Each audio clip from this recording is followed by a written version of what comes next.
All, both, some, any, no, enough, a lot of, plenty of, नहीं, each, every, either, neither, this, that, these, those, पढ़े हैं। एक बार track निकाल लेते हैं कि हम लोग लास्ट क्लास में क्या कौन से एडजेक्टिव के बारे में रूल लिखे थे। यूज ऑफ मच और मेनी, तो हाँ, दोनों ही मच और मेनी अधिक संख्या और मात्रा को बताता है। मेनी लगाते हैं काउंटेबल नाउन के साथ, जबकि मच लगाते हैं अनकाउंटेबल नाउन के साथ। आप कहते हैं कि I have much time to prepare, अब टाइम के पहले मच लगाते हैं। ही इज मच वेल्दी ना, ही हैज मच नॉलेज। आइए, नॉलेज को नहीं गिनते हैं तो वहां मेनी नॉलेज बोलेंगे नहीं बोलेंगे। तो मच और मेनी में दिस वाज द डिफरेंस। उससे पहले क्या किए थे? मच और मेनी से पहले, बिफोर मच और मेनी, सम और any. Yes, much, many and some, any. चल आगे बढ़ते हैं। नाउ लिटिल, ए लिटिल और द लिटिल में अंतर बताए हैं, आपको समझ में आ रहा है? किस किस को समझ में आ रहा है लिटिल, अ लिटिल और द लिटिल? थोड़ा बताइए। देखिए, ये है LITTLE लिटिल, और उसके बाद यूज करेंगे अ लिटिल, और उसके बाद यूज करेंगे द लिटिल। बताइए इस तीनों में क्या अंतर है? हाँ आइए, कौन बता पाएंगे कि लिटिल, अ लिटिल और द लिटिल में क्या अंतर है? सबसे पहला चीज इन तीनों के लिए कि इसका यूज अनकाउंटेबल नाउन के साथ होगा। ठीक है, लिटिल मतलब क्या होता है? थोड़ा। नहीं? ये लिटिल जो है ये कंप्लीटली नेगेटिव सेंस को एक्सप्रेस करता है। अगर आप कहते हैं कि ही हैज लिटिल नॉलेज, इसका मतलब उसके पास ना के बराबर ज्ञान है, नगण्य, नेग्लिजिबल। आप कहते हैं कि there is little water in the pot, there is little water in the bottle, that does mean कि उस बॉटल में इतना भी पानी नहीं कि तुम्हारा प्यास बुझ जाएगा, मतलब वो नेगेटिव सेंस में यूज होता है। अब किसी ने हमसे पैसा मांग दिया, हमारे पास पैसे नहीं है, हम कहते sorry I have little money in my pocket, तो बंदा समझ गया कि लिटिल का मतलब कि इतना कम है इनके पास कि ये देंगे तो काम कुछ होगा नहीं। सेंस क्या है इसका लिटिल का? नेगेटिव। अंडरस्टैंड? जब ए लिटिल कहते हैं तो ए लिटिल का सेंस अब पॉजिटिव हो गया। आप कहते हैं कि there is a little milk in the pot, इसका मतलब पॉट खाली नहीं है, थोड़ा दूध है। बोतल में पानी है, yes there is a little water in the bottle, तो इसका मतलब हाँ थोड़ा पानी है। तो ये जब ए लगा दिए लिटिल में तो वो पॉजिटिव में आ गया। अब आई ए लगा दिए तो क्या हो गया? पॉजिटिव सेंस हो गया, और वहीं पर ए हटा दिए तो नेगेटिव सेंस दे दिया। अब फिर द लिटिल का मतलब क्या होता है? द लिटिल नहीं, द लिटिल का मतलब हुआ थोड़ा लेकिन सब। फॉर एग्जाम्पल, हम कहते हैं I have given him the little money I had, इसका मतलब मेरे पास पहले ही थोड़ा ही मनी था, कम ही मनी था, लेकिन मैंने सब दे दिया।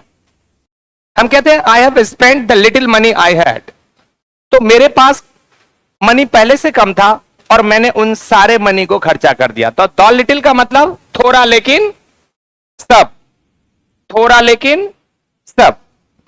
I have spent the little money I had का मतलब कि आपने, आपके पास जो मनी था आपने उसमें से कुछ बचा लिया कि सब खर्चा कर दिया। द लिटिल का मतलब थोड़ा लेकिन सब। बात समझ में आ रहा है? चलिए नोट बनाइए तो, लिटिल और लिटिल और द लिटिल का फटाफट समझ में आया। लिटिल का यूज हमेशा नेगेटिव, ए लिटिल का यूज हमेशा पॉजिटिव, और द लिटिल का यूज होगा थोड़ा बट सब। ये about little, a little and the little. ठीक है, तीनों को ए बी सी करके मेंशन करेंगे। पहले लिटिल को लिखते हैं, आइए पहले लिटिल को लिखते हैं। ठीक है, लिटिल करके डैश दे दीजिए। लिखिए, लिटिल का प्रयोग, हाँ लिटिल के बारे में लिखिए, समझ गए हैं। अब उसके बारे में उसका हिंदी मीनिंग और वो कहां यूज करेंगे। लिटिल का प्रयोग, हाँ आइए कलम निकालिए ना जल्दी।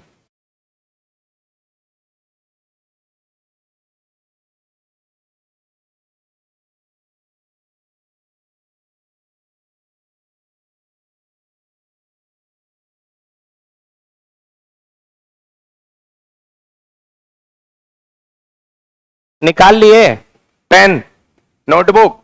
लिखिए, लिटिल का प्रयोग नहीं के बराबर, नहीं के बराबर, हिंदी मीनिंग को बढ़िया से समझ जाएंगे तो सेंस क्लियर हो जाता है। लिटिल का प्रयोग नहीं के बराबर, कॉमा अल्प, अल्प मतलब भी थोड़ा होता है हिंदी में, अल्प या नगण्य के अर्थ में, अल्प या नगण्य जिसको नेग्लिजिबल कहते हैं, नौगण्य ना के बराबर, नगण्य के अर्थ में, नगण्य के अर्थ में मात्रा का, क्वांटिटी या फिर मात्रा का बोध कराने के लिए, मात्रा या क्वांटिटी का बोध कराने के लिए singular uncountable noun, singular uncountable noun के पहले होता है। तो लिटिल, हाँ सिंगुलर अनकाउंटेबल नाउन के पहले होता है। कभी भी लिटिल का यूज काउंटेबल नाउन के साथ नहीं हो सकता। आप कैसे कभी ऐसे कह सकते हैं, I have little friends, I have little books, I know little persons, कभी नहीं होगा। क्यों? क्योंकि little is use before singular uncountable noun. अब अनकाउंटेबल नाउन आपको पता है, मेटेरियल नाउन होगा तो अनकाउंटेबल होगा, एब्स्ट्रैक्ट नाउन होगा तो अनकाउंटेबल होगा, राइट। लिटिल का मीनिंग क्या है? नगण्य, अल्प और नहीं के बराबर। ठीक है, एक लाइन वहां पर जोड़ दीजिए जो हमेशा माइंड में रहता है।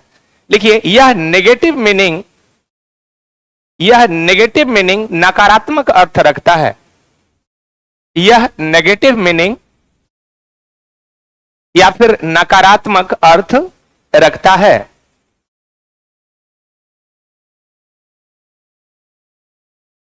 ठीक है, आप पूछते हैं कि भाई डेंटी सर वो आदमी अमीर है कि गरीब है, तो हमने ये नहीं बताया आपको अमीर है कि गरीब है, आपको हम कहते हैं कि ही हैज लिटिल मनी। तो उसके पास कितना धन है? हाँ भैया, धन थोड़ा, नहीं के बराबर, नहीं अल्प। चलिए एक सेंटेंस लिख दिए एग्जाम्पल में, एक सेंटेंस लिख दीजिए एग्जाम्पल में, he has little money, he has little money. एकदम आराम से धीरे धीरे चलना है और 9 बजे से पहले हिलना नहीं है। ठीक है, पेशेंस के साथ।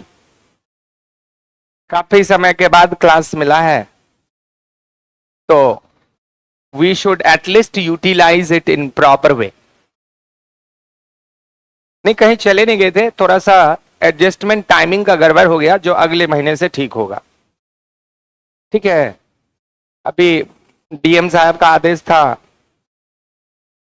कि गर्मी नहीं, वो स्कूल सबको 10 बजे तक ही करने के लिए आदेश था, तो वो जो क्लास 9 बजे से करते थे वो 7 बजे से लग गया, 7:30 बजे से लग गया, तो जिसके कारण थोड़ा सा प्रॉब्लम इस मंथ में हुआ जो अगले मंथ से खत्म हो जाएगा। और एक सप्ताह है। आइए, लिटिल का मीनिंग क्लियर हो गया। अब दूसरा में ए लिटिल लिख दीजिए, ये वाली, दिस वन, ए लिटिल।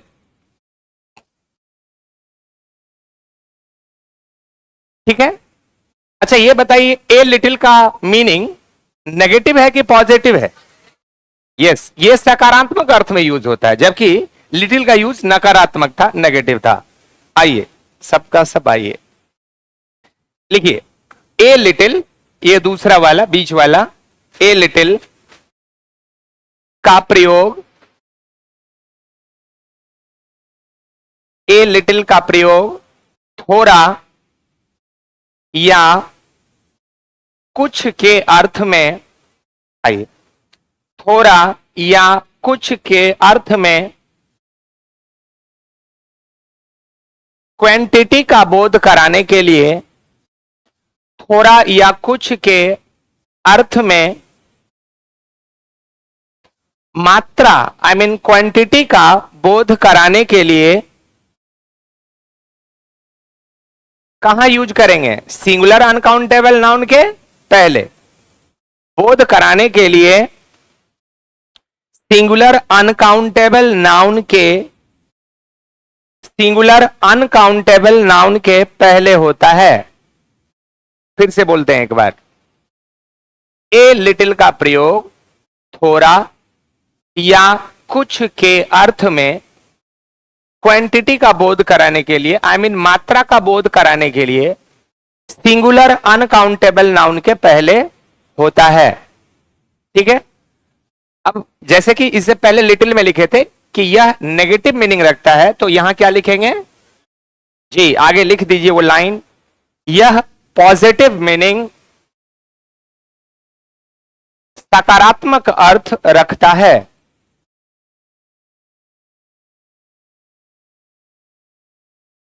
अब एक बार आपने कहा था पहले वाले सेंटेंस में कि आपने कहा था कि he has LITTLE little money, यही बोला था ना?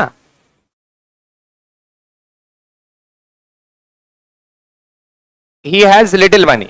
और अभी आप बोल रहे हैं कि he has a little money. अब इस दोनों सेंटेंस में क्या, आइए अंतर क्या है? In the first sentence you mean to say that उसके पास जो मनी है दैट इज नेग्लिजिबल, ना के बराबर, नगण्य है, नहीं है, कोई भी पर्पस सर्व नहीं हो सकता उसके मनी से, इतना काम है। ये पहला मीनिंग था। अब सेकेंड सेंटेंस में आप कहते हैं he has a little money. A little का मतलब, अब ये नहीं कहेंगे कि उसके पास अल्प मनी है या नगण्य मनी है या ना के बराबर है, अब बोलेंगे उसके पास थोड़ा धन है, उसके पास थोड़ा धन है। नगण्य का सेंस है यहां, अल्प का है सेंस नहीं, थोड़ा या फिर कुछ का सेंस है, और ये पॉजिटिव हो गया। ठीक है, बात समझ में आ रहा है? चलिए आगे अब आते हैं द लिटिल की तरफ। एक और है हमारा ये वाला लास्ट वाला, द लिटिल, उसको भी लिख डालिए। हाँ हाँ, ये वाली, he has a little money. ऊपर वाले में ए नहीं है, नीचे में ए है, तो दोनों का मीनिंग बदल रहा है। अब इसी सेंटेंस को हम तीसरा एग्जाम्पल बनाएंगे द लिटिल में। हम कहेंगे कि ही हैज द, नहीं इसको थोड़ा अलग ढंग से लिखेंगे, क्योंकि यहां पर मुझे बताना है कि उसके पास जो थोड़ा धन है वो सबके सेंस में लिखेंगे। पहले आप लिख दीजिए द लिटिल के बारे में, फिर एग्जाम्पल। द लिटिल का प्रयोग जो कुछ है थोड़ा मात्रा में। द लिटिल का मीनिंग क्या आ रहा है? जो कुछ है थोड़ा मात्रा में, या मात्रा में कम है, या देकर लिखिए, या मात्रा में कम है, मात्रा में क्या लिखे, कम है, पर पूरा का पूरा, मात्रा में कम है पर पूरा का पूरा मतलब सब, या मात्रा तो कम है पर सब का सब, मात्रा तो कम है पर सब का सब। एक जगह लिखे पूरा का पूरा, एक जगह लिखे सब का सब। और मात्रा कम है कि अधिक है? कम है। कभी भी लिटिल का मतलब अधिक मात्रा नहीं हुआ, तीनों जगह ही मात्रा कम ही है। मात्रा कम है पर सब का सब, या मात्रा कम है पूरा का पूरा। बात समझ में आ रहा है? जो कुछ है थोड़ा, पूरा का पूरा। बात समझ में आ रहा है? सबका सब लिख दिए के अर्थ में कहां यूज करेंगे? सिंगुलर अनकाउंटेबल नाउन के पहले। मात्रा में कम है पर सब का सब के अर्थ में सिंगुलर अनकाउंटेबल नाउन के पहले होता है।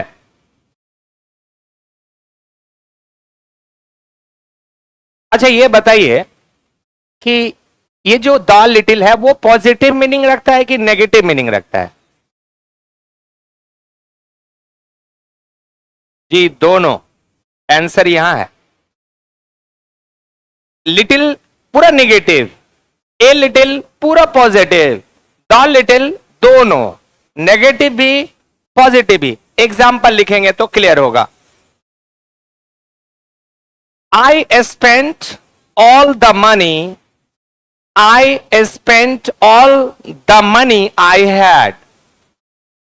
क्या लिखे? I spent all the little money, all the little money I had। क्या एग्जाम्पल लिखे? I spent all the little money I had। इसका क्या मीनिंग हुआ?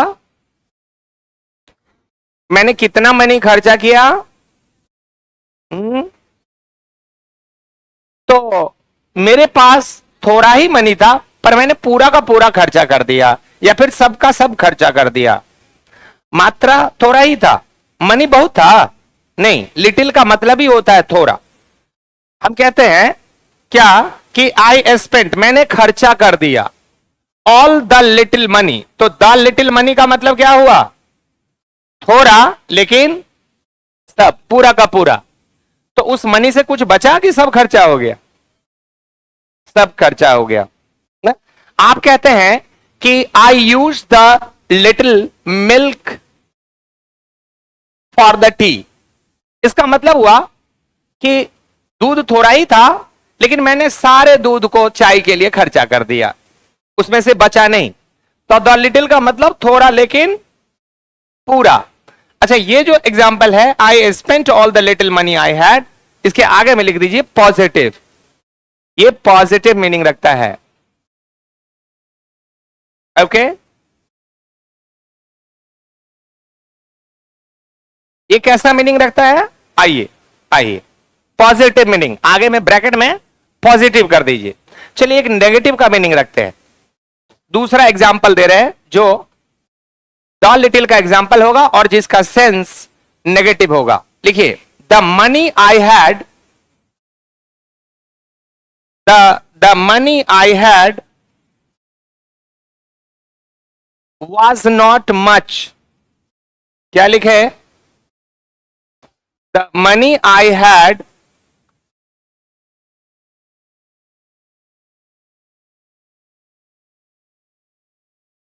हाँ क्या लिखे एग्जाम्पल? तो यहां the money I had was not much का मतलब हुआ the little money I had was not much. The little money, the little money I had was not much. तो मेरे पास थोड़ा मनी था लेकिन जितना भी था वो सब का सब was not sufficient for my purpose. तो वो जो भी मनी थोड़ा था वो पर्पस के लिए सफिशियंट नहीं था, काफी नहीं था, पर्याप्त नहीं था। चलिए आगे बढ़ते हैं। Little, a little, the little में अंतर समझ गए। चलिए नेक्स्ट की तरफ बढ़ते हैं। Move to few, a few और द फ्यू उसी तरह का चीज है। क्या क्या है? फ्यू, ए फ्यू और द फ्यू।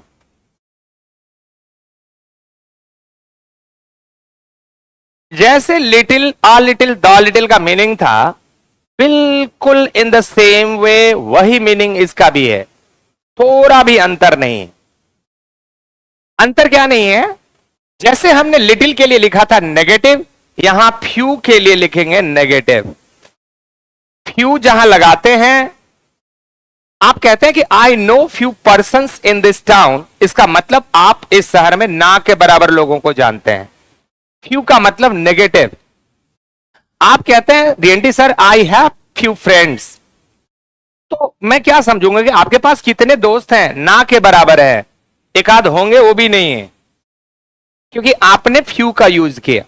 फ्यू मतलब नेगेटिव। फिर द फ्यू कहते हैं, द फ्यू का सेंस आ गया पॉजिटिव।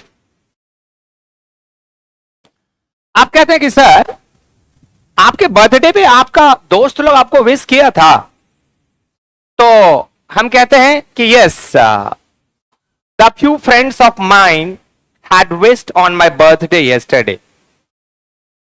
तो अगर हम कहते हैं कि a few friends of mind had wished, तो ए फ्यू का मतलब कि ऐसा नहीं कि एक भी दोस्त ने विश नहीं किया, कुछ दोस्तों ने विश किया। तो जब फ्यू लगाए तो ना के बराबर था, ए फ्यू लगाए तो अब कुछ पॉजिटिव सेंस में आ गया। आइए, पॉजिटिव सेंस में आ गया। और द फ्यू का मतलब कुछ, लेकिन सब, जैसे द लिटिल का यूज था। लिखो, एक एक करके लिखते हैं। पहले फ्यू के बारे में। फ्यू, अच्छा, little, a little, the little का यूज करते थे सिंगुलर अनकाउंटेबल नाउन के पहले, और इसका यूज होगा कहां? Plural countable noun. फ्यू के बाद कभी बुक नहीं होगा, बुक्स होगा। फ्यू के बाद पर्सन नहीं होगा, पर्सन्स होगा। फ्यू के बाद प्लेस नहीं होगा, क्या होगा? मतलब प्लूरल नाउन होगा, काउंटेबल नाउन होगा। दोनों में अंतर इतना है कि वो अनकाउंटेबल के साथ था, ये काउंटेबल के साथ है। वो अनकाउंटेबल में हमेशा सिंगुलर रहता है और ये काउंटेबल में हमेशा प्लूरल रहता है। Few, a few, the few का यूज कभी भी सिंगुलर के साथ नहीं होगा। किसके साथ नहीं होगा? सिंगुलर के साथ कभी है ही नहीं। और little, a little, the little का यूज कभी प्लूरल के साथ है ही नहीं। That is the difference amongst them. चलिए आगे लिखिए, पहले फ्यू के बारे में लिखते हैं। फ्यू लिखे जी, फ्यू। आइए, फ्यू का प्रयोग नहीं के बराबर, अल्प या नगण्य के अर्थ में वही मीनिंग है जो लिटिल का मीनिंग है। मीनिंग एकदम थोड़ा भी अंतर नहीं है। फ्यू का प्रयोग नहीं के बराबर, कॉमा, अल्प या नगण्य के अर्थ में मात्रा का बोध कराएगा कि संख्या का? हाँ, वहां मात्रा था, नहीं गिनते थे, यहां गिनने वाला है, संख्या है। नगण्य के अर्थ में संख्या, आई मीन नंबर का बोध कराने के लिए प्लूरल काउंटेबल नाउन के पहले होता है। फिर रिपीट करते हैं। फ्यू का प्रयोग नहीं के बराबर, कॉमा, अल्प या नगण्य के अर्थ में संख्या का बोध कराने के लिए प्लूरल काउंटेबल नाउन के पहले होता है। कौन सा नाउन है? प्लूरल काउंटेबल नाउन है। अच्छा ये बताइए, आगे में एक क्लॉज और जोड़ देना है कि यह मीनिंग कैसा रखता है। ये लिख दीजिए, या नेगेटिव मीनिंग रखता है, लिटिल जैसा।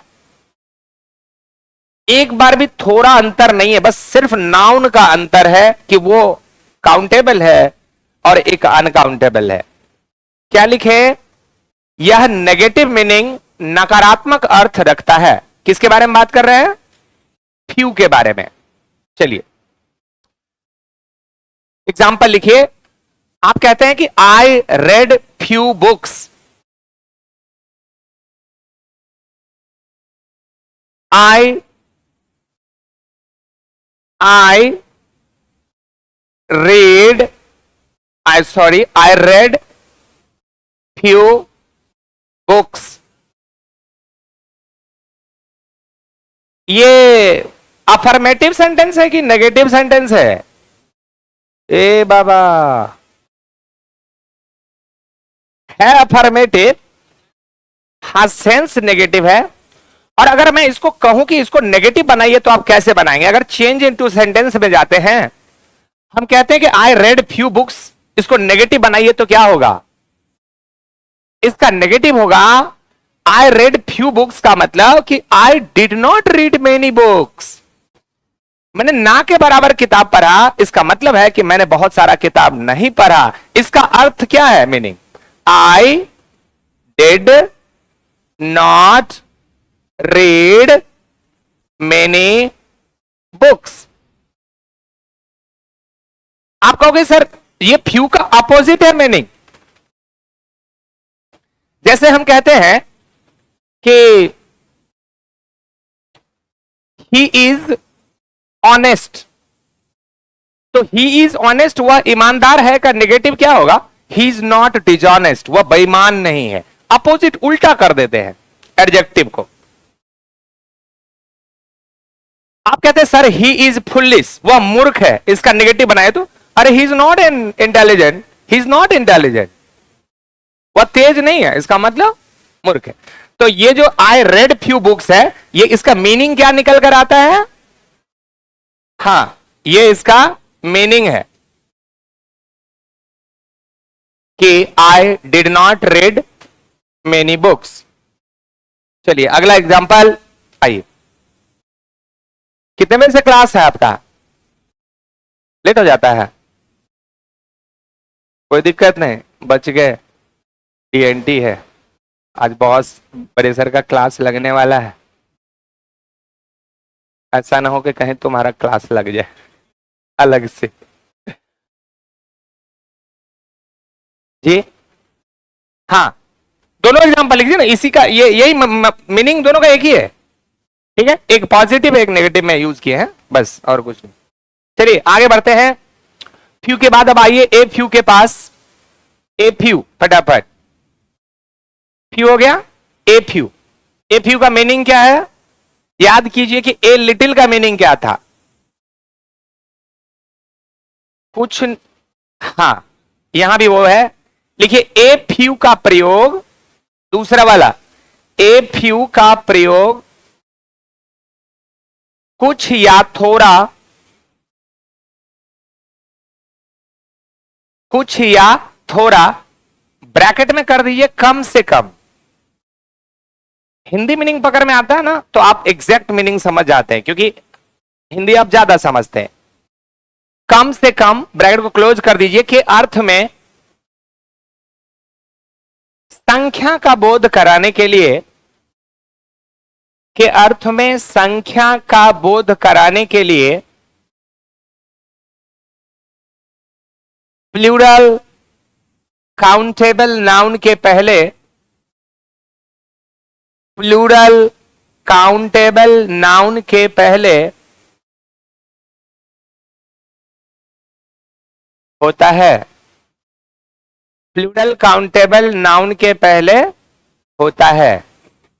अच्छा अब ये बात बता दीजिए कि ए फ्यू का जो सेंस है वो पॉजिटिव है कि नेगेटिव है?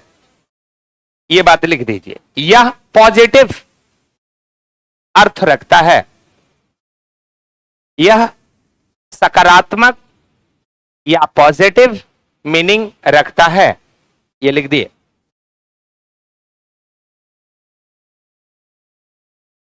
अब हम कहते हैं कि I read a few books. क्या लिखा? एग्जाम्पल, आइए मुन्ना भाई, आइए मुन्ना भाई MBBS। अरे आगे आओ ना भाई। नहीं, आप आगे आइए आराम से, ज्यादा समझ में आएगा आगे आओगे तो।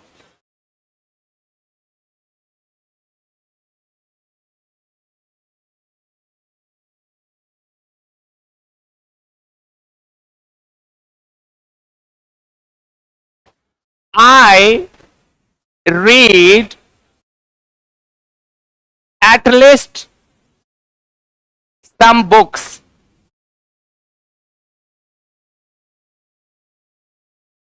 Hello hello. जैसे आप इसे पहले लिखे थे, क्या लिखे थे कि आई रेड फ्यू बुक्स। इसका मतलब क्या था कि I did not read many books. मैंने बहुत कम किताब पढ़ा है, ना के बराबर किताब पढ़ा है। इसका मतलब मैंने बहुत सारी किताबें नहीं पढ़ा। आई did not read many books. उसी तरह से आप कहते हैं कि I read a few books. इसका मतलब कि यहां पर वो मीनिंग नहीं है कि I did not read many books. यहां पर है कि I read at least some books. मैं कुछ किताबें पढ़ा है भाई। तो एटलीस्ट सम बुक्स का मतलब यहां नगण्य नहीं है, यहां नेगेटिव नहीं है। मैंने कुछ किताबें, आप किसी को कहते हैं ना आपने कोई किताब नहीं पढ़ा, भाई आप कैसे कह सकते हैं मैंने कुछ किताबें पढ़ा है? I read at least some books. इसका मतलब हुआ कि I read a few books. मैंने कुछ किताबें पढ़ा है। तो यहां जो ए फ्यू का मीनिंग आ रहा है वो एटलीस्ट सम आ रहा है, कम से कम। नेगेटिव सेंस नहीं है, सेंस इसका क्या है? पॉजिटिव है। ऊपर वाला एग्जाम्पल लिखेंगे और उसके मीनिंग में सेकंड वाला एग्जाम्पल लिखेंगे। जैसे वहां लिखे थे कि आई रेड फ्यू बुक्स, जिसका मीनिंग निकल कर आया था कि I did not red many books. बात समझ में आ गई? इसका मतलब हुआ कि कम से कम मैंने कुछ किताबें पढ़ा है। ये पॉजिटिव सेंस दे दिया हमें।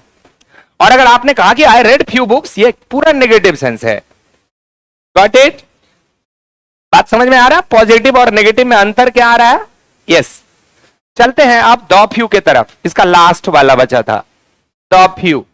ये दोनों एग्जाम्पल लिखेंगे, I read a few books या फिर I read at least some books. दोनों का मीनिंग एक ही है, meaning is same. Now the few, the few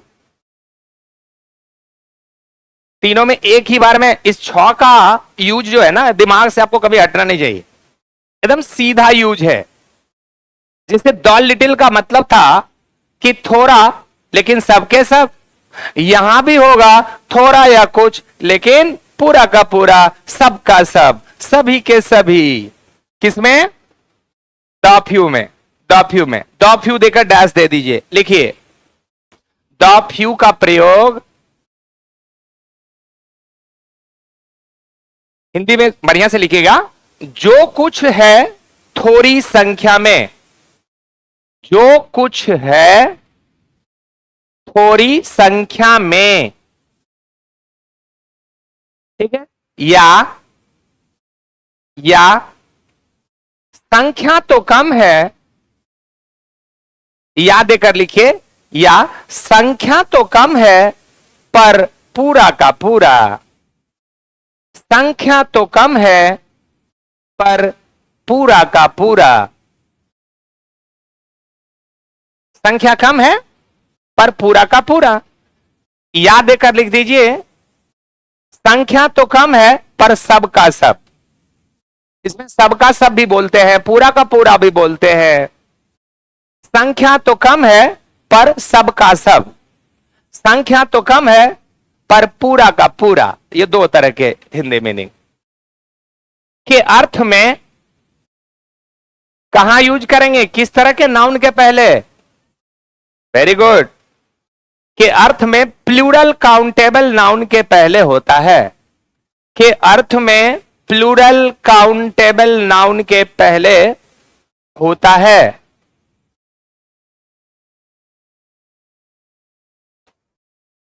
अच्छा देखिए, आप कहते हैं कि आई रेड, मैंने पढ़ा। क्या पढ़ा भैया? तो I read the few books I had. आप कहते हैं कि I read the few books I had. सबसे पहली बात कि आपके पास कितने किताब थे भाई? किताबों की संख्या कम है, लेकिन आपने सारे के सारे पढ़ डाले। मान लीजिए आपके पास 4 किताबें हैं, आपने चारों ही किताब को पढ़ डाला। Now there is not even a single book remain which is undone और नॉट रेड। ऐसा कोई किताब नहीं कि आप नहीं पढ़ा है, किताब कम है, लेकिन आपने सारे किताब को पढ़ दिया। तो I read the few books I had का क्या मीनिंग होगा, कोई बताएगा? इसका सीधा मीनिंग होगा I read all the books I had. यही मीनिंग हो गया ना, कि मेरे पास जो भी किताब था मैंने उसे पढ़ दिया। तो यहां ऑल का मतलब सभी। अब सभी का मतलब क्या हुआ कि जितना मेरे पास था उसमें सभी। और कितना मेरे पास था? संख्या पहले से ही कम था। लिखिए, इस मीनिंग को भी लिख दीजिए। I read all the books, I read all the books I had. अच्छा, ये ऊपर वाले के ही सेंस में सेकंड सेंटेंस है। फर्स्ट सेंटेंस के इक्विवेलेंट सेकंड सेंटेंस आ रहा है। जो फर्स्ट सेंटेंस का मीनिंग है वही मीनिंग डिपिक्ट हो रहा है सेकंड सेंटेंस में भी। भैया अच्छा, ये सेंटेंस क्या बता रहा है? I read the few books I had. बोलिए, आपके पास किताबें अधिक संख्या में थे कि कम संख्या में थे? अच्छा, आपके पास जो भी किताब था आपने सब किताब पढ़ दिया कि उसमें से कुछ छोड़ दिया? सब पढ़ दिया। तो आप सीधा कहते हैं कि मेरे पास जो किताब था मैंने सब पढ़ लिया। तो I read all the books I had. I read all the books I had. तो यहां पर जब आप कहते हैं कि I read all the books I had, यहां पर एक थोड़ा सा कंफ्यूजन ये है, इस लाइन से ये नहीं किताब क्लियर होता कि मेरे पास कम ही किताब था। यहां पर यह सेंस आ रहा है कि मेरे पास जो भी था मैंने सब पढ़ दिया। ठीक है, सेंस क्लियर हो रहा है? चलिए आगे बढ़ते हैं। अब इस a few, few, the few, little, a little, the little से अब निकलते हैं। Now we are moving ahead. अब आते हैं ऑल और होल का यूज कहां करना है। All, ALLWHOLE, whole. क्या बात है बाबू? है बुआ, क्या दिक्कत है आपको? हंस रहे हो क्यों? एक तो देर से आए हो, ऊपर में मौज मस्ती। सॉरी, और ये भूल भाल मत करना अभी थोड़ी देर के बाद, न तो फंस जाओगे जब लपेटे में। कर रहे समझो बात को। एकदम शांत होकर बैठिए, कोई हंसी मजाक नहीं भैया। आप बीच बीच में टोक देते हैं उनको। ऑल और होल में क्या अंतर है वो समझते हैं। ALL ऑल और WHOLE होल। लिख दिए ऑल और होल। लिखिए, हेडिंग बना दीजिए ऑल और whole.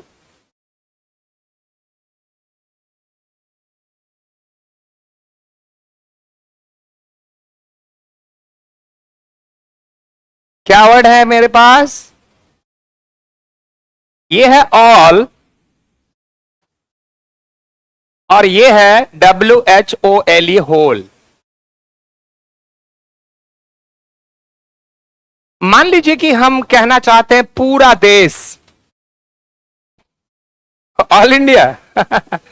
Oh, this is All India Radio. The news read by All India Radio. तो ऑल और होल में क्या अंतर है बताइए? होल का मतलब ही पूरा और ऑल का मतलब ही सब। तो क्या अंतर है दोनों में बताइए? नहीं पता? हाँ जी, कौन बोलेंगे? कोई बोल रहे हैं ना? लिविंग नॉन लिविंग का सेंस है।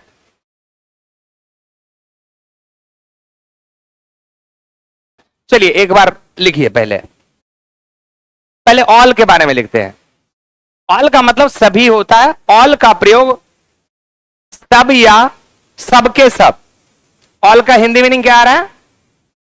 ऑल का प्रयोग सब या सबके सब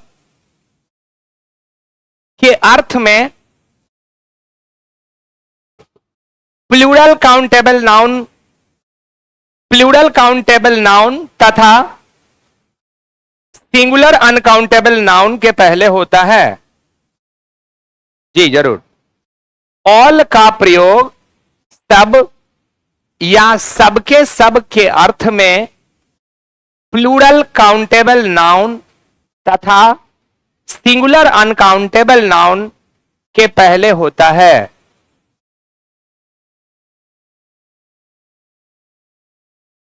आप कहते हैं कि sir all the books were old.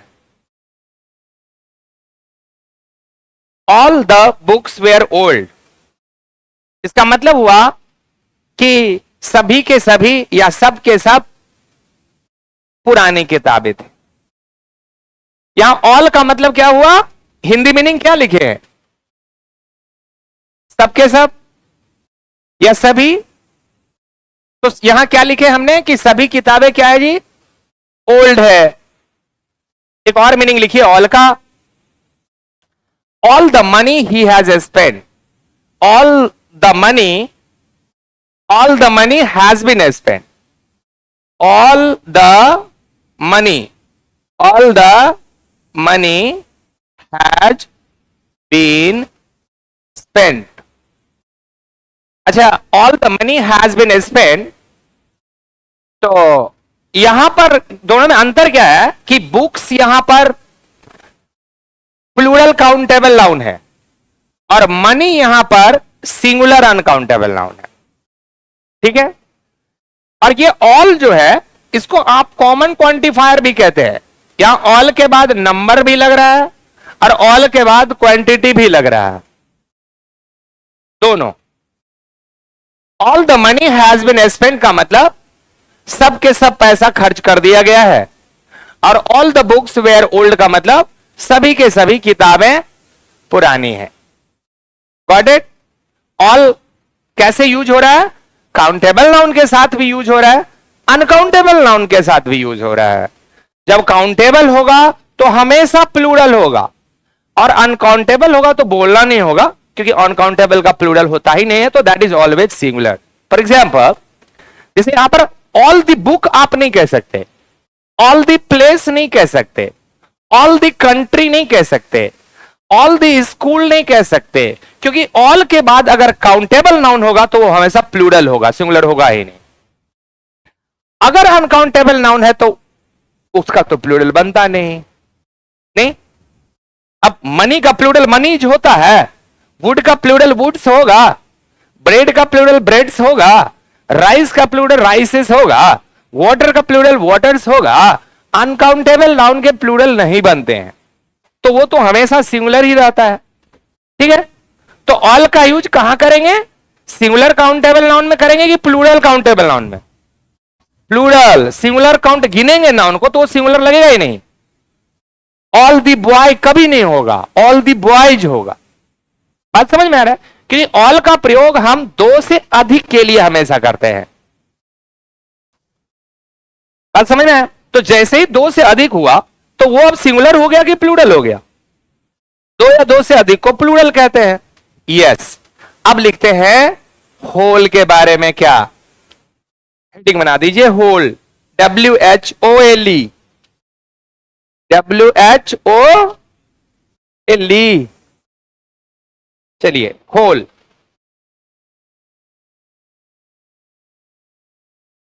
अच्छा, होल का मीनिंग क्या होता है? हाँ, संपूर्ण, समुच्चय या संपूर्ण। बहुत सुंदर। तो पहले लिख दीजिए मीनिंग, फिर आप एग्जाम्पल लिखेंगे, फिर समझ में आने लगेगा। लिखिए, होल का प्रयोग समूचा, मौ में दुर्घुकार चौआकार। होल का प्रयोग समूचा या संपूर्ण समुच्चा या संपूर्ण के अर्थ में सिंगुलर नाउन के पहले होता है, सिंगुलर नाउन के पहले होता है। मोदी जी ऐसे ही बोल रहे हैं ना। गजब का भाषण लगता है सुनने में। फिर से बोल रहे हैं, होल का प्रयोग, इसका पहले हिंदी मीनिंग क्या है, समूचा या संपूर्ण के अर्थ में सिंगुलर नाउन के पहले होता है। किसके? सिंगुलर। अब आप एक चीज समझ लो कि जब हमने कहा सिंगुलर नाउन के पहले होता है तो ये बात क्लियर नहीं हुआ कि वो काउंटेबल है कि अनकाउंटेबल, क्योंकि सिंगुलर तो काउंटेबल भी होता है अनकाउंटेबल भी होता है। हाँ मुन्ना? अरे भाई बुक कौन सा नाउन है? काउंटेबल है लेकिन है सिंगुलर नंबर में। अब बुक्स काउंटेबल है लेकिन है प्लूरल नंबर में, तो काउंटेबल में भी सिंगुलर, अनकाउंटेबल तो हमेशा सिंगुलर होता ही है। होल का यूज कह रहा है कि आप सिंगुलर नाउन के पहले करिए, ये मेंशन नहीं कि वो काउंटेबल होगा या अनकाउंटेबल होगा। एग्जांपल पे आइए,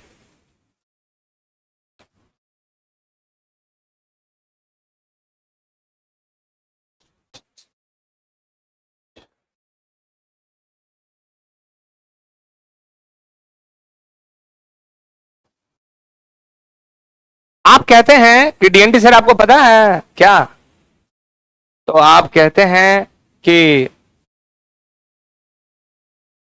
कहते हैं ये कि her whole body was COVERED। अब ये बताइए कि जिस स्त्री का बात कर रहे हैं हम, उसके पूरे बॉडी क्या था जी? तो यहां होल का मतलब क्या हुआ? समूचा। नहीं, फ्रॉम टू टू हेड, पैर के अंगूठा से लेके ये सर तक, इसको बोलते हैं समूचा। नहीं, क्या होता है देखते हो आप, जब कोई मर जाते हैं, इंतकाल हो जाता है, तो उनके पूरे बॉडी को कवर कर दिया जाता है। तो यहां होल का मतलब हुआ, अच्छा ये बॉडी सिंगुलर है, बॉडीज नहीं है। अच्छा होल कंट्री होगा कि कंट्रीज होगा? होल बुक होगा कि बुक्स होगा? तो होल के बाद कभी भी प्लूरल नाउन आ नहीं रहा है। कौन सा नाउन आ रहा है? सिंगुलर। यस, चलिए आगे बढ़ते हैं।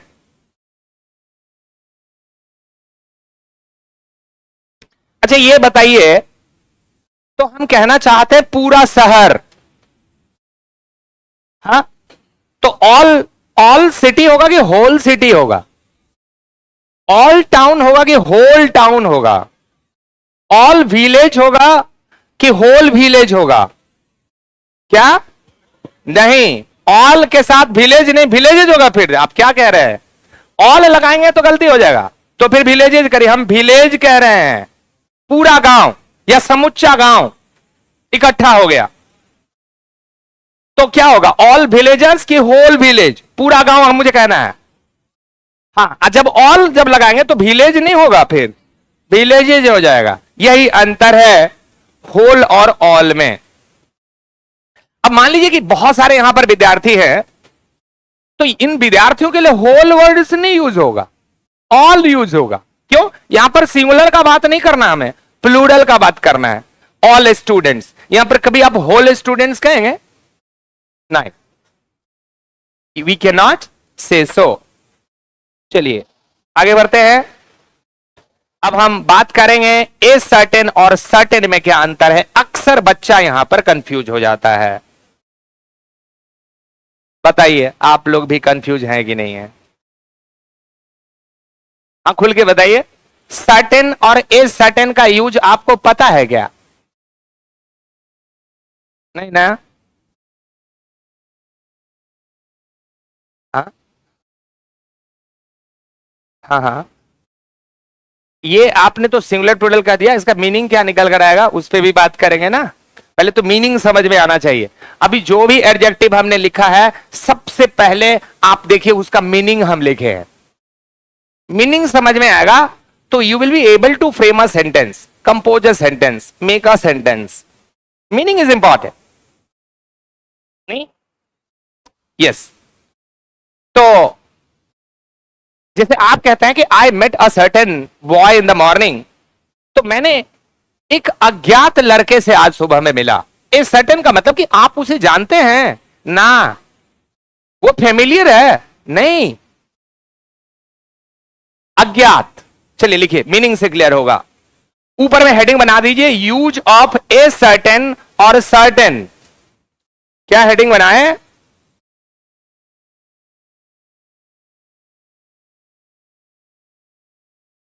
Use of A CERTAIN, use of a certain या फिर CERTAIN, ए सर्टेन और सर्टेन। करेक्ट? कोई थोड़ा सा हिम्मत करके बताएंगे कि ये कौन सा एडजेक्टिव का टाइप है जो हमने 10 टाइप पढ़े हैं? Adjective of number, adjective of quantity, possessive adjective, demonstrative, distributive, हाँ, proper, emphasising, interrogative, exclamatory. Hello, क्या कोई बताएंगे ये कौन सा टाइप है? टाइप पढ़े हैं ना, सब अलग अलग पढ़े हैं। एक क्वांटिटी रेफर करता है, एक नंबर रेफर करता है, एक संबंध अधिकार बताता है, वो किसी चीज को इंडिकेट करने के लिए, इंगित करने के लिए डेमोन्स्ट्रेटिव का यूज करते हैं ना, बहुतों में एक की बात करने के लिए डिस्ट्रीब्यूटिव का यूज करते हैं, प्रश्न करने के लिए इंटरोगेटिव का यूज करते हैं, प्रॉपर एडजेक्टिव में इंडिया से इंडियन, अमेरिका से अमेरिकन प्रॉपर एडजेक्टिव बनाते हैं, एक्सक्लेमेटरी एडजेक्टिव में व्हाट जैसे वर्ड का यूज करते हैं। तो ये कौन सा एडजेक्टिव है? इंडेफिनिट एडजेक्टिव तो नहीं पढ़े हैं। देखिए, तो आप एक को कहीं पर इंडेफिनिट एडजेक्टिव लिखे हैं, 10 को टाइप जो लिखे हैं नाम, उसमें कहीं इंडेफिनिट प्रोनाउन होता है बाबू, एडजेक्टिव नहीं होता है। इंडेफिनिट एडजेक्टिव्स नहीं होता है, मैंने लिखाया भी नहीं, होता भी नहीं है। देखिए मैं बता रहा हूं इंडेफिनिट क्या होता है। समबडी, नोबडी, एनीबडी, एवरीबडी, ये सब इंडेफिनिट है। सम, नो, वन, ऑल, नन, ये सब इंडेफिनिट है। हाँ, अब आप सही जवाब दिए। डिमॉन्स्ट्रेटिव एडजेक्टिव है ये। This, that, these, those, such, certain, ये सब डिमॉन्स्ट्रेटिव में आता है। Now you are at the correct point. लिखा जाए तो ए सर्टेन और सर्टेन में क्या अंतर है? मीनिंग दोनों का एक ही होगा, ए सर्टेन और सर्टेन में थोड़ा सा डिफरेंस होगा। लिखिए पहले a certain. A certain, spelling certain का CERTAIN, सर्टेन। देखिए सर्टेन का प्रयोग अज्ञात, ए सर्टेन, पहले ए सर्टेन का लिखेंगे ये वाला, उसके बाद सर्टेन का। क्लियर? ए सर्टेन का प्रयोग अज्ञात या अवर्णित, अवर्णित, जिसकी वर्णन, जिसकी जिक्र, जिसकी चर्चा, जिसकी बात न हुआ हो, अवर्णित या अज्ञात के अर्थ में सिंगुलर काउंटेबल नाउन के पहले होता है। के अर्थ में सिंगुलर काउंटेबल नाउन के पहले होता है।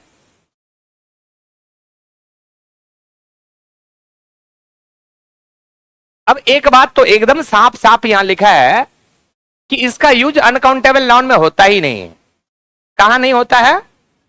हाँ, अनकाउंटेबल। आप certain water, certain rice, certain money, certain knowledge ऐसे कह ही नहीं सकते, क्योंकि सर्टेन का यूज अनकाउंटेबल के साथ नहीं है। जिस नाउन को आप गिन पाते हैं के साथ ए सर्टेन का यूज होगा। हिंदी मीनिंग में क्या दिया हुआ है? अज्ञात या फिर अवर्णित, जिसकी वर्णन ना किया गया हो, जिसकी जिक्र ना किया गया हो, जिसके बारे में आपको कोई जानकारी ना हो, वो ऐसा व्यक्ति, ऐसा वस्तु जो अज्ञात है। अज्ञात मतलब समझ गए, यू हैव नो जानकारी, you have no information about the things, that is अज्ञात। एग्जाम्पल लिखिए, आप कहते हैं कि she met, she met a certain boy, होगा कि बॉयज होगा? बॉय होगा। भाई जब ए लगा हो तो कभी भी वैसे भी बॉयज नहीं होगा, ए सिंगुलर में लगता है। She met a certain boy yesterday, इसका हिंदी मीनिंग आपके पास है, बताइए अब हिंदी मीनिंग आप अपनी तरफ से। हाँ, वह किसी अज्ञात लड़के से, या वही अज्ञात का सेंस वही बोली, अनजान लड़के से मिली। मतलब कि ये जिससे मिली है ये लड़का, इस लड़का को ही नहीं जानती है, पहली बार मिली है। आपको कैसे पता चला सर पहली बार मिली कि दूसरी बार? अरे भाई यहां ए सर्टेन लिखा है तो अनजान बंदा है। अब अनजान क्यों है? क्योंकि पहली बार मिल रहे हैं।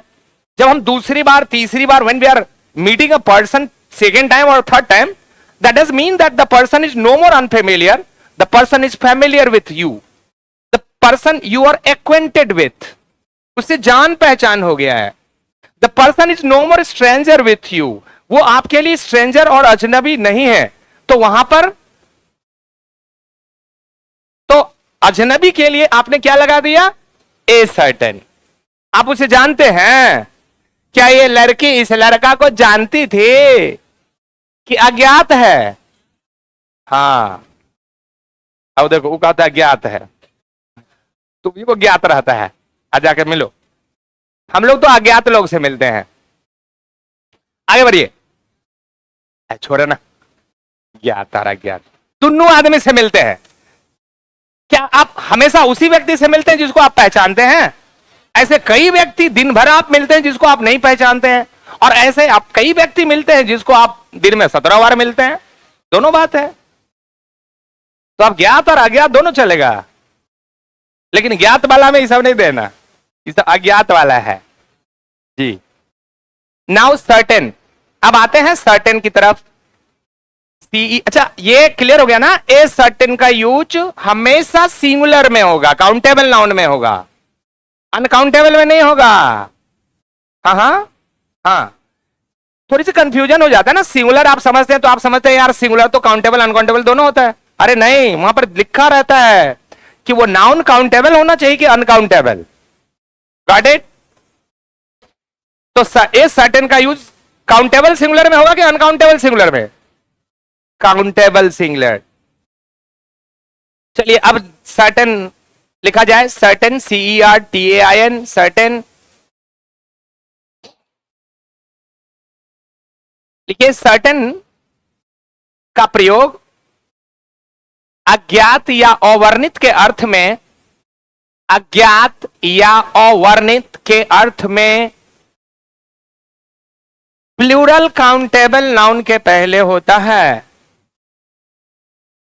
अज्ञात या अवर्णित के अर्थ में प्लूरल काउंटेबल नाउन, इससे पहले था सिंगुलर काउंटेबल नाउन।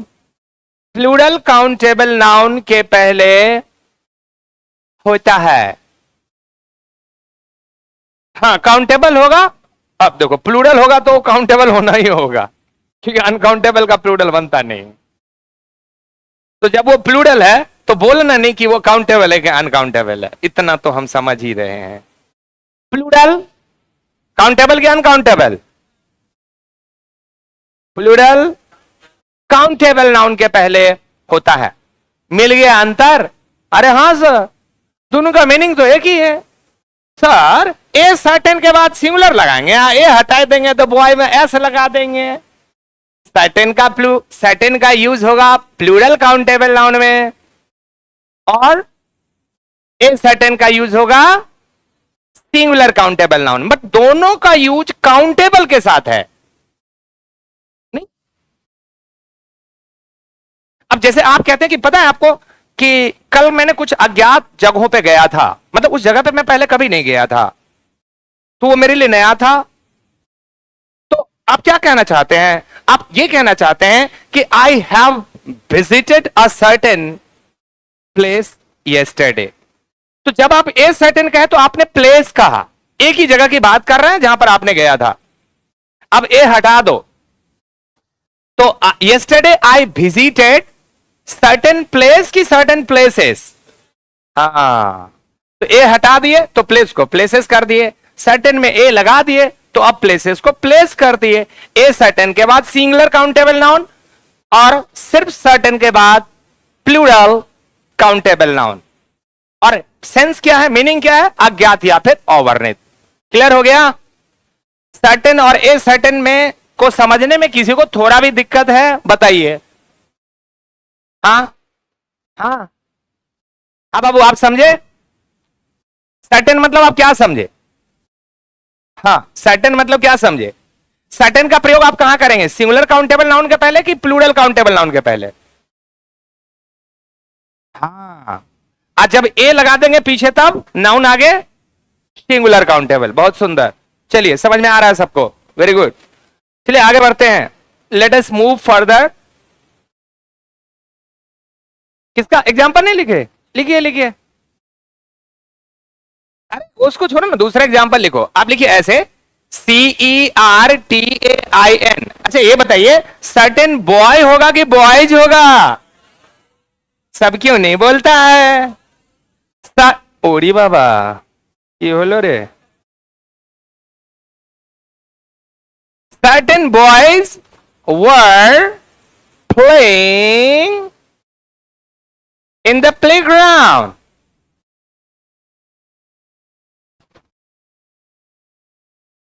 तो certain boys were playing in the ground. अब बताइए, तो ग्राउंड में कौन से लड़के सब खेल रहे थे? क्या आप उस लड़कों को जानते हैं कि अज्ञात है? नहीं जानते हैं किसका बेटा है, किसका भाई है, किसका पुत्र? नहीं पता। दूसरा टोला से लड़का सब आया है, दूसरा गांव से आया है, नहीं पहचानते हैं कि इस ग्राउंड में कौन से लड़के खेल रहे हैं। तो आपने क्या लिखा, certain boys were playing in the ground. तो यहां सर्टेन बॉयज से आप ये कह रहे हैं कि कुछ अज्ञात लड़के या अवर्णित लड़के या फिर कुछ ऐसे लड़के जिसे मैं नहीं जानता हूं, वो मैदान में खेल रहे थे। बात क्लियर हो गया? सर्टेन का मतलब नोन की अननोन, फैमिलियर की अनफेमिलियर। यस, चलिए आगे बढ़ते हैं। अब चलते हैं, बहुत ही इंटरेस्टिंग है, थोड़ा थोड़ा डिफरेंस मिलेगा आपको वर्ड में, लेकिन ये थोड़ा अंतर ही बहुत बड़ा अंतर क्रिएट कर देता है। आपको लगता है थोड़ा सा अंतर है, लेकिन इंग्लिश वर्ड है, इंग्लिश बहुत ही फनी लैंग्वेज है। थोड़ा थोड़ा सा चीज भाषा में आप जानते हैं कि बहुत बड़ा इफेक्ट लाता है बदलाव। चलिए लिखिए, यूज ऑफ, अगला हेडिंग, अगला words, use of other, OTHER, heading बनाइए। Use of other, comma another, comma any other. पहले अदर, उसके बाद अनदर, उसके बाद एनी अदर, उसके बाद नो अदर, और कोई नहीं, उसके बाद नो अदर, ब्रदर, गदर, उसके बाद नो गदर। हाँ ठीक, लड़का थोड़ा चंचल है ये। गदर टू, अच्छा ठीक है। Other, another, any other, no other.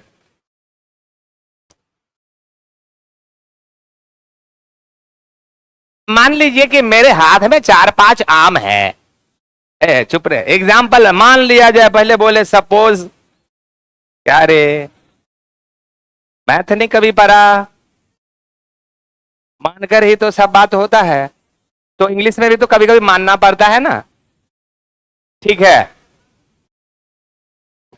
मेरे हाथ में 4 आम है, पकेला पकेला, मीठा मीठा, एकदम स्वीट स्वीट, एकदम जूसी मैंगो, बहुत ही डिलीशियस। अच्छा, तो मैंने एक आम आपको दिया, लो बुआ खाओ। आप खा रहे हैं, अच्छा लगा, अच्छा लगा रे।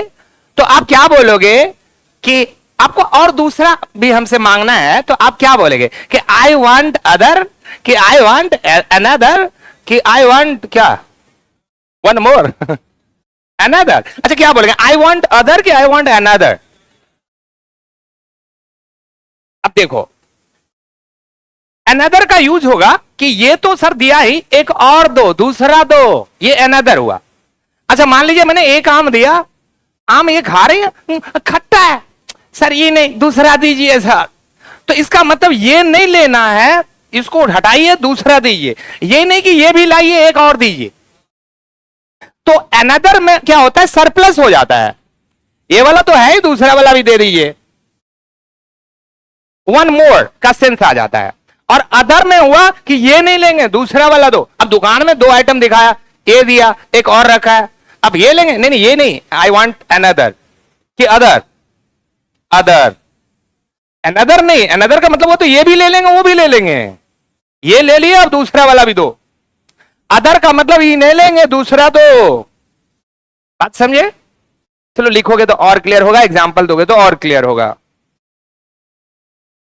तो अदर है, अनदर है, एनी अदर है, नो अदर है। सबसे पहले, हाँ ब्रदर, पहले अदर लिखो जी। अदर, अदर OTHER का प्रयोग दूसरा या अन्य के अर्थ में, दूसरा या अन्य के अर्थ में सिंगुलर तथा प्लूरल, सिंगुलर तथा प्लूरल काउंटेबल नाउन के पहले होता है। सिंगुलर तथा प्लूरल काउंटेबल नाउन के पहले होता है। अस्पष्ट है, मीनिंग से ही स्पष्ट है। मैं बार बार कहता हूं कि इन वर्ड्स के मीनिंग को माइंड में रखा जाए तो आपको सेंटेंस को भी समझने में हेल्प मिलता है। Meaning plays really very vital role here in terms of my understanding. जैसे मैं समझता हूं तो मैं समझता हूं कि तुम भी उसी तरह से समझ सकते हो ना, the way I understand anything. यहां हुआ अन्य या दूसरा, ठीक है। मान लीजिए कि आपने बैग खरीदने गया, कैरी बैग, आपको बैग दिया गया, आप देख रहे हैं बार बार उसके मटेरियल को, उसकी क्वालिटीज को, उसकी चीजों को, और आप कहते हैं कि नहीं भैया ये वाला नहीं लेंगे, दूसरा वाला दीजिए ना। तो आप क्या बोलोगे कि आई डोंट नीड दिस, या I don't want this, give me other की अनदर।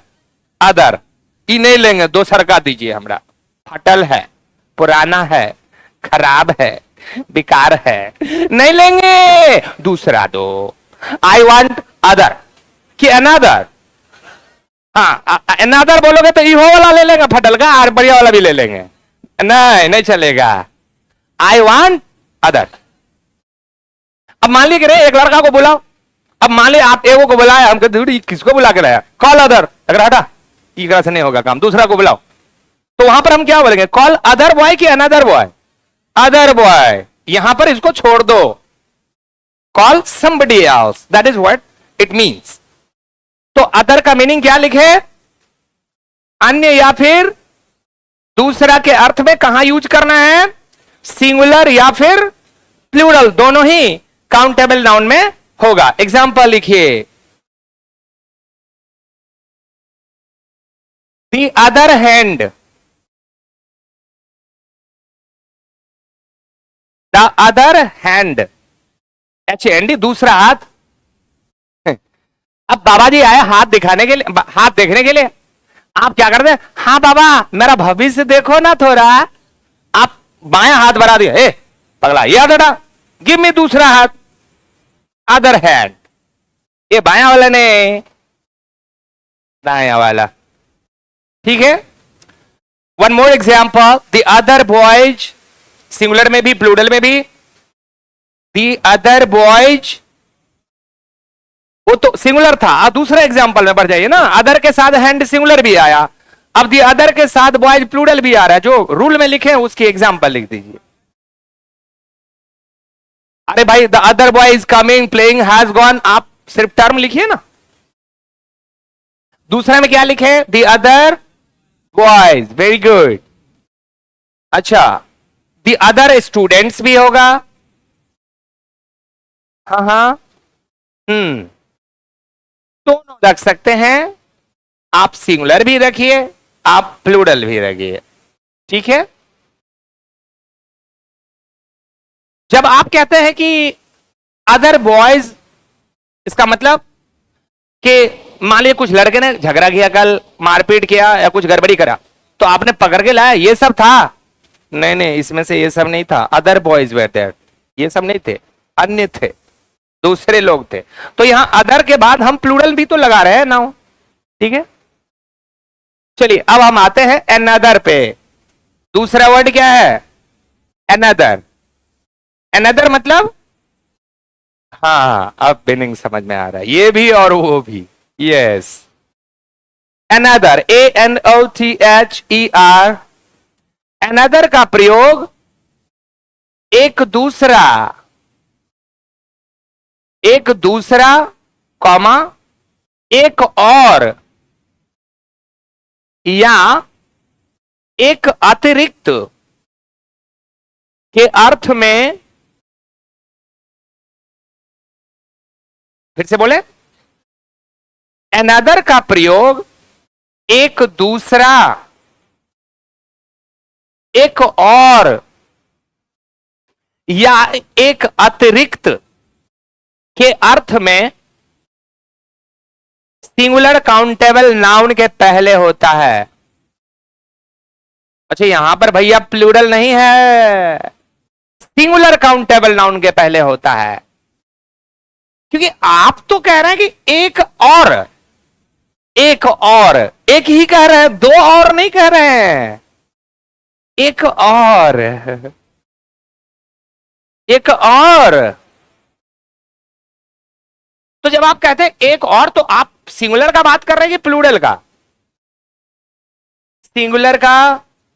हाँ, देखिए, ये जो ये जो अनदर का मीनिंग है ना, ये meaning whatever you have in addition to that one more, मतलब जो कुछ है हमारे पास उसके अतिरिक्त जब हम एक और की बात करते हैं तो अनदर का यूज करते हैं, ठीक है। अब मान लीजिए किसी काम को करने जा रहे हैं, एक लड़का मेरे पास है, तो अब आप कहते हैं कि एक और की अगर जरूरत है, एक से नहीं होना है, तो आप क्या कहेंगे? I need another boy to help me for this work.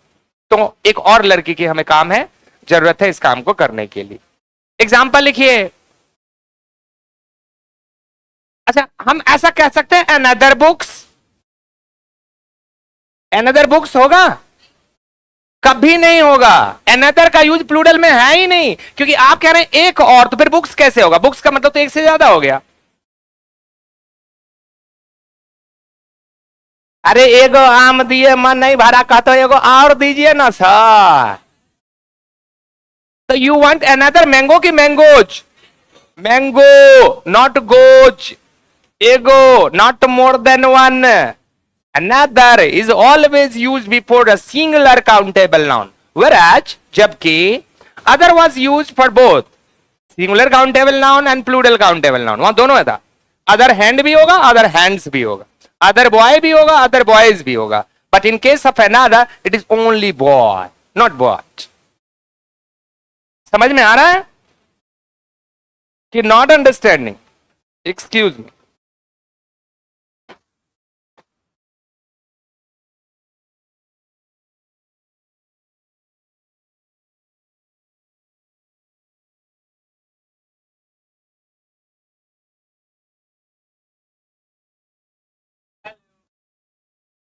Hello, hello. हाँ, रे अभी तो दूसरे पर हैं, अभी बाकी है। और अदर, अनदर, अब क्या बचा है? इसके एग्जाम्पल लिख दिए ना, लिखिए। अनदर बुक होगा, बुक्स कभी नहीं होगा। अनदर पेन होगा, पेन्स कभी नहीं होगा।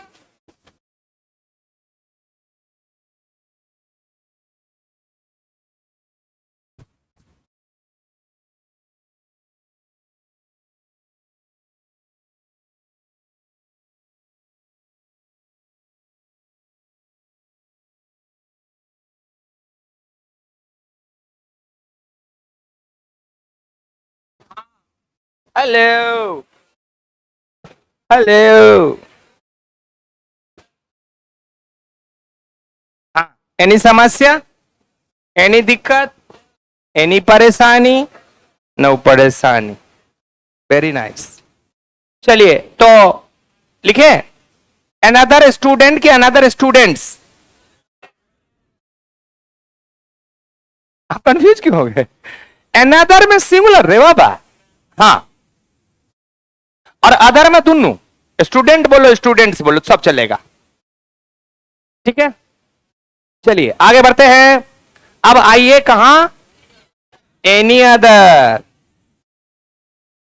हम्म हम्म हम्म हम्म हम्म हम्म हम्म।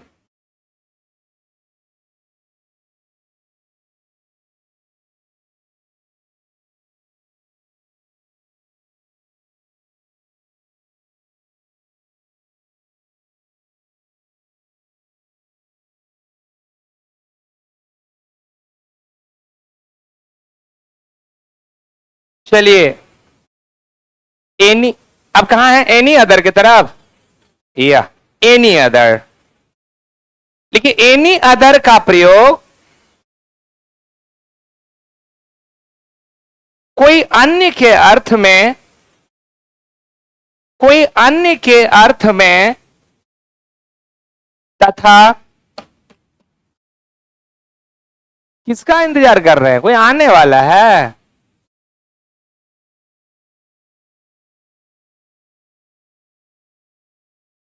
जी आने वाले आते रहेंगे, हम लोग अपना काम, अपने जो हमारा शेड्यूल है उसको फॉलो करना है।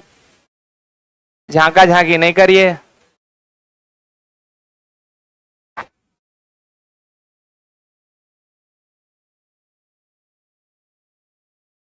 चलिए इसको पूरा करते हैं, आइए आ जाइए।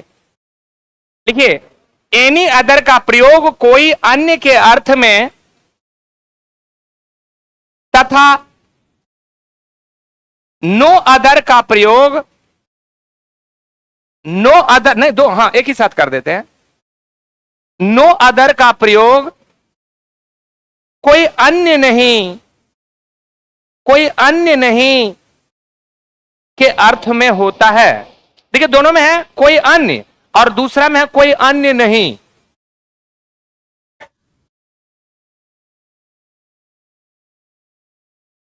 कोई अन्य और कोई अन्य नहीं, एक हो गया एनी अदर और एक हो गया नो अदर के अर्थ में होता है।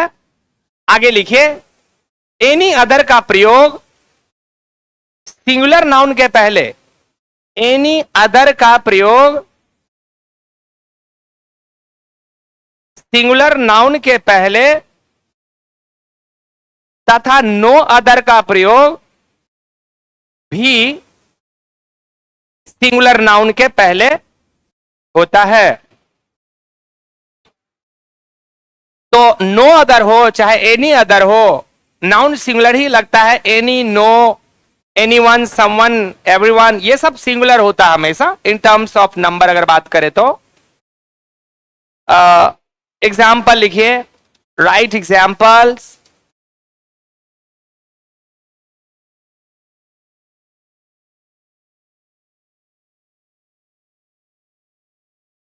लिखिए Usha, USHA, Usha.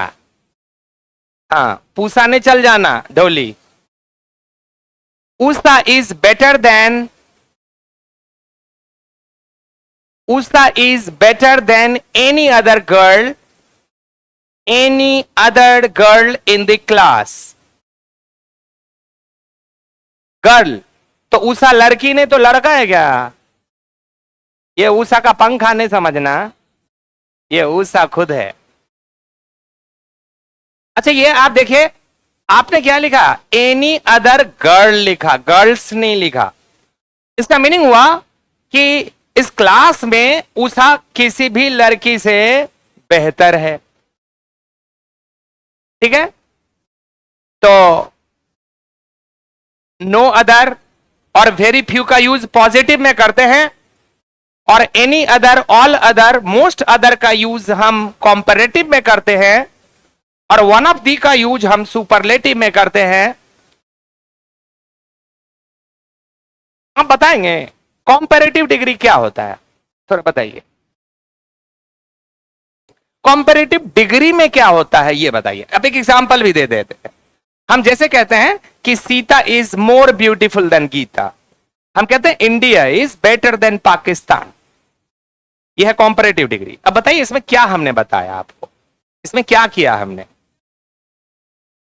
Yes, comparative degree is the comparison between two, यही जानना था। Very good. दो के बीच में जब तुलना हो। अब जैसे हम कहते हैं कि India is better than Pakistan, hello hello hello, India is better than Pakistan. Here I am talking about only two countries, not more than that. तो जब दो के बीच में तुलना हो, दैट इज कॉम्पेरेटिव। और कॉम्पेरेटिव में क्या होता है कि एक की जो क्वालिटीज है वो दूसरे के कंपैरिजन में हायर दिखाया जाता है। नहीं, अब यहां पर देन का मीनिंग क्या होता है, अधिक, हायर देन से अधिक ऊंचा, मोर देन से अधिक, राइट। चलिए, नो अदर और एनी अदर के मीनिंग समझ गए कि नहीं समझे। अरे भाई, जैसे हम कहते हैं कि थोड़ा यहां पर समझाते हैं तो आपको ज्यादा समझ में आएगा। देख लो, हमने क्या कहा कि ये नो अदर, नो अदर, और थोड़ा सा आगे बढ़ते हैं यहां से, वेरी फ्यू। ये दो वर्ड को आप गौर से देखो। अच्छा, इधर में मैं लिखता हूं एनी अदर, ऑल अदर, और फिर हम लिखते हैं मोस्ट अदर। इसका प्रयोग कब करते हैं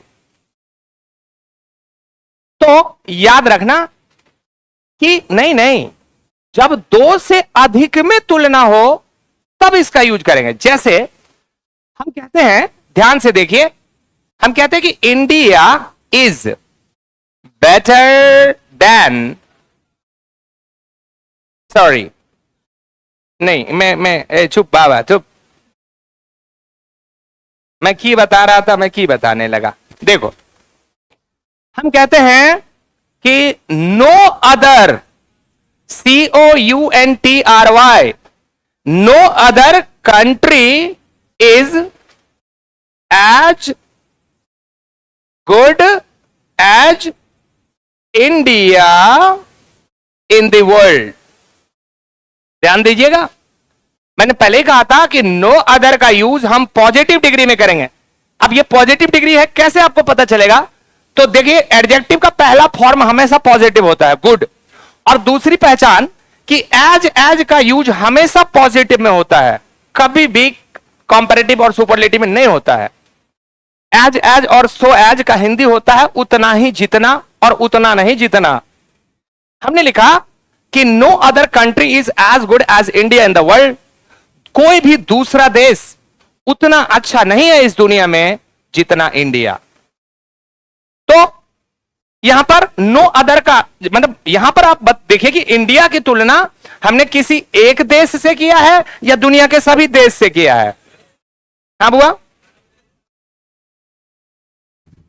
हम कहते हैं कि no other institute is as good as Lakshya in Darbhanga. अब बताइए कि मैंने लक्ष्य की तुलना दरभंगा के किसी एक के इंस्टीट्यूट से किया कि दरभंगा के सारे इंस्टीट्यूट से कर दिया। तो समझ में यह आ गया कि नो अदर और वेरी फ्यू का यूज पॉजिटिव डिग्री में होगा, but when you are comparing with more than two, जब दो से अधिक में तुलना होगा तभी नो अदर आएगा। अब देखो ना, अगर दो में तुलना है तो नो अदर नहीं आएगा। इसी को बनाते हैं। अब हम मान लो इंडिया को पाकिस्तान से बोलेंगे तो सीधा बोलेंगे India is better than Pakistan, no other की जरूरत ही नहीं है। या फिर अगर हम यह कहना चाहते हैं कि पाकिस्तान उतना अच्छा देश नहीं जितना इंडिया, तो क्या होगा English, Pakistan is not so good as India. तो यहां सो एज का यूज हो गया, उतना नहीं जितना, एज उतना ही जितना नहीं। हम कहते हैं कि Russia is as strong as America, तो Russia is as strong as America, इसका मतलब हुआ कि रसिया उतना ही मजबूत है जितना अमेरिका। यहां पर दो के बीच में हुआ, देखो नो अदर नहीं आया। अब मैं रसिया की तुलना पूरी दुनिया के देश से कहूंगा या अमेरिका की तुलना दुनिया के पूरे देश से करूंगा तो क्या होगा? No other country is as strong as America in the world. पूरी दुनिया में कोई भी देश उतना शक्तिशाली नहीं है जितना कि अमेरिका है। तो आप बताइए अमेरिका की तुलना एक देश से हुआ कि दुनिया के सब देश से? तो कभी भी जब दो से अधिक में कंपैरिजन होगा तो पॉजिटिव डिग्री में नो अदर और वेरी फ्यू का यूज होगा। ये चूंकि डिग्री में इसका यूज करते हैं और वहां पर आया था तो यहां देख लिए कि कैसे यूज हो रहा है। अब दिखाते हैं एनी अदर और ऑल अदर और मोस्ट अदर का यूज। ये जो हमने लिखा यहां पर एनी अदर, क्या लिखा? एनी, हाँ एनी अदर, और दूसरा क्या लिखे थे? ऑल अदर, और क्या लिखे थे मुन्ना? Most other. हमको आप इतना बता दीजिए कि नो अदर का यूज पॉजिटिव डिग्री में करेंगे कि कॉम्परेटिव डिग्री में? रे ललुआ, अभी ये पॉजिटिव डिग्री में बोले हैं तो कॉम्परेटिव डिग्री आ गया। अभी नो अदर का 17 को यूज करके पॉजिटिव में दिखा दिया, कहा था कॉम्परेटिव डिग्री में। पर क्या कर रहे हैं यहां पर भाई तुम? तेरा ध्यान किधर है? बोलो, समझता नहीं क्या?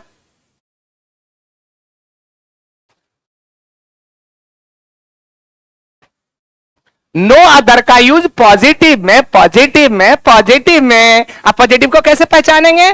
When the first form of adjective is use. Good, better, best, good आ गया सर पॉजिटिव है। टॉल, टॉलर, टॉलेस्ट, टॉल आ गया पॉजिटिव है। नहीं तो पहला एडजेक्टिव पहचान है पॉजिटिव का। एडजेक्टिव का दूसरा फॉर्म मतलब कंपैरेटिव, और एडजेक्टिव का तीसरा फॉर्म मतलब सुपरलेटिव।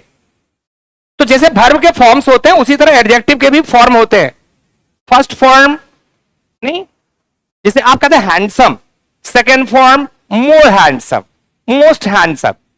तो जब एक से ज्यादा साइलेबल वाला वर्ड होता है, मोर देन वन और टू साइलेबल वाले वर्ड में, मोर देन टू साइलेबल वाले वर्ड में हम लोग मोर और मोस्ट लगा के कॉम्परेटिव सुपरलेटिव बनाते हैं।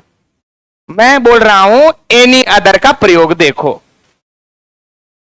आप कहते हैं कि sir India is BETTER than Pakistan. Hello hello, आप बताइए तो हमको, घबराना नहीं है, परेशान भी नहीं होना है। हमने लिखा कि India is better than Pakistan. बस आप इतना बता दीजिए कि इंडिया की तुलना हमने किसी दुनिया के एक देश से किया है कि दुनिया के सभी देश से किया है? एक ही देश से किया है।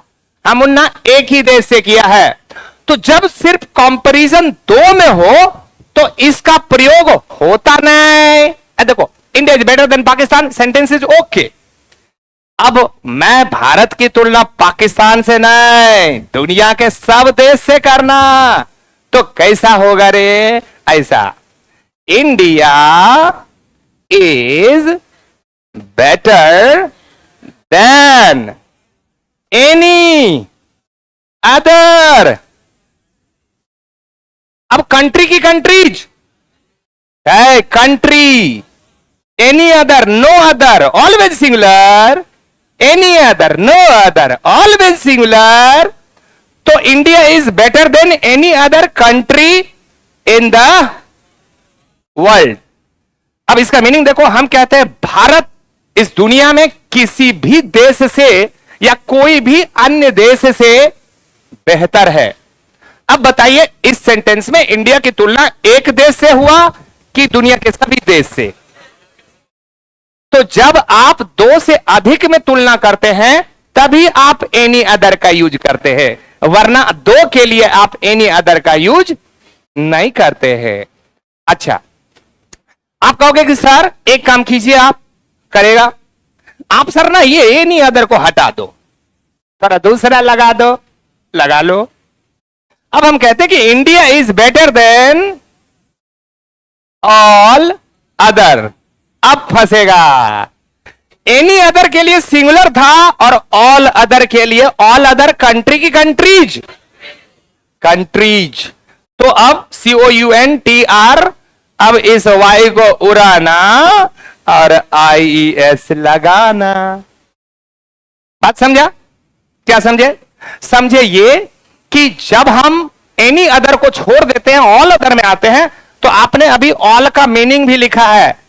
ऑल के साथ कभी भी सिंगुलर नाउन नहीं आता है, क्योंकि ऑल का यूज ही होता है दो से अधिक के लिए, तो हमेशा प्लूरल है।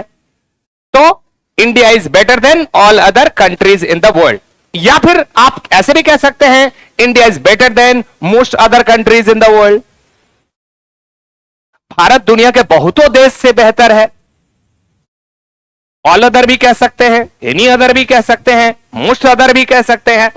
बट याद यह रखना है कि इन तीनों का यूज हम सिर्फ और सिर्फ कंपैरेटिव डिग्री में करते हैं। सिर्फ और सिर्फ कौन सी डिग्री में करते हैं? अच्छा, कंपैरेटिव डिग्री में भी दो के लिए या दो से अधिक के लिए? हाँ, दो में इसका जरूरत नहीं है, किसी का भी नहीं। अब मान लीजिए कि दरभंगा और मधुबनी की तुलना करना है हमें, पॉजिटिव है, तो हम कहते हैं कि Darbhanga is as good as Madhubani. तो दरभंगा उतना ही बढ़िया है जितना मधुबनी। देखो, एज एज लगा दिया, पॉजिटिव डिग्री है, इसमें नो अदर नहीं लगाए।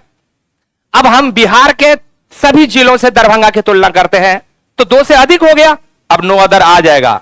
No other district is as good as Darbhanga in Bihar. इसका मतलब हुआ कि बिहार में कोई भी दूसरा जिला उतना बढ़िया नहीं है जितना दरभंगिया। Darbhangiya is better than any other district in Bihar. अब ये कंपैरेटिव में चले गए, तो नो अदर पॉजिटिव में, एनी अदर कंपैरेटिव में, नो अदर एनी अदर दोनों का यूज तब होगा जब दो से अधिक में तुलना करना हो। When you are comparing with only two, not required, more than two then only. बात समझ में आ रहा है कि नहीं आ रहा है? किसको छोड़ दे? आपको? ठीक है जी, आप कहते हैं इसलिए छोड़ देते हैं, नहीं तो आज हम छोड़ते नहीं। Thank you for patiently listening my class. Thank you for being discipline. आप इसी तरह से अनुशासित होकर रहते हैं, अच्छा लगता है पढ़ने में भी और पढ़ाने में भी। और हमको लगता है कि जब सब कुछ शांत रहता है तो समझ में भी आता है बात। अब बीच में चलता रहे इश्यूज एंड मैटर्स, तो it is a distraction. It always distract us from our topic, focus से हटा देता है। तो थोड़ा सा संभर कर चलना है हम लोगों को, ठीक है? So that's all for today. Thank you, bye, see you and take care.